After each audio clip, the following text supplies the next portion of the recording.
Bonjour, ici Roch Giguère.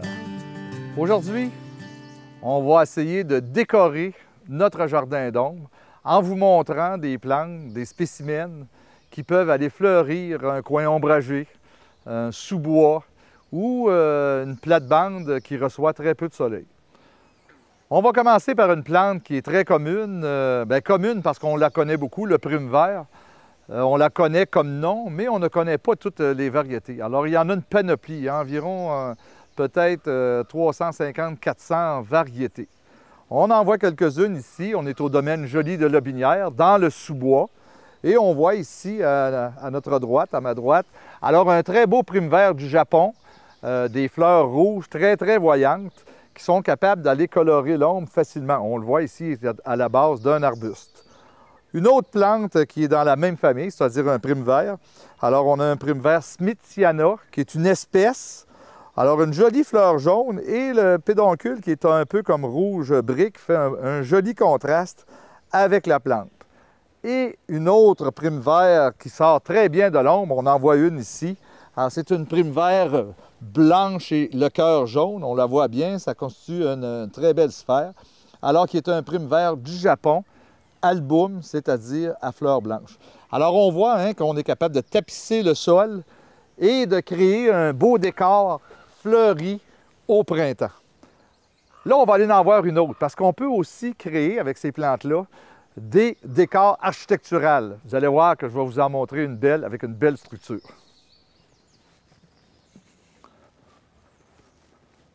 Et voilà le Diphylea cimosa. Regardez cette belle plante, elle me va un peu plus haut que la ceinture, alors vous voyez qu'elle a quand même une bonne grandeur. Elle meuble bien une bonne partie du jardin.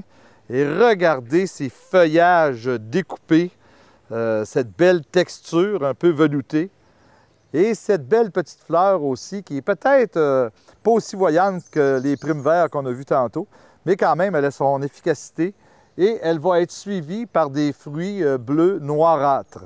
Alors, on voit, elle est capable de donner de la hauteur au jardin parce que si on voit les hostas qui sont ici à ses pieds, bien là, on n'a pas beaucoup d'hauteur. Alors, on est venu ici chercher justement de la hauteur pour donner du volume au jardin. Maintenant, on va aller voir un beau feuillage panaché qui illumine l'ombre. Alors, suivez-moi encore. Alors, voici un myosotis du Caucase à feuillage panaché. On voit des belles fleurs bleues qui ressemblent au myosotis et des fleurs panachées qui vont doubler, tripler de grosseur durant l'été. Alors, un très beau contraste qui fleurit très bien l'ombre.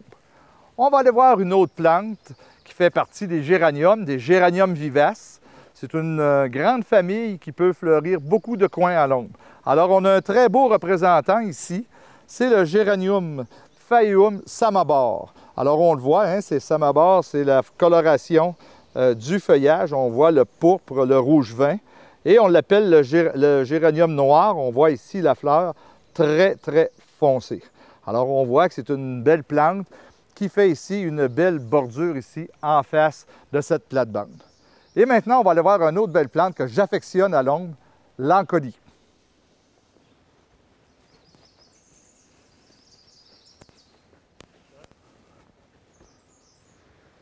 Alors, voici la plante que je vous parlais, l'Ancodie. Alors, on voit ici une belle fleur comme un mot violacé un peu. Ici, un peu plus empourpré. Alors, on voit ce qu'on appelle les éperons, alors qu'on voit à l'arrière ici, qui donne une forme distinctive à l'Ancodie.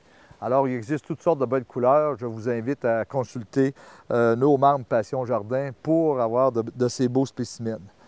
Et nous allons terminer par peut-être une des plantes les plus spectaculaires à l'ombre. Je vous laisse deviner.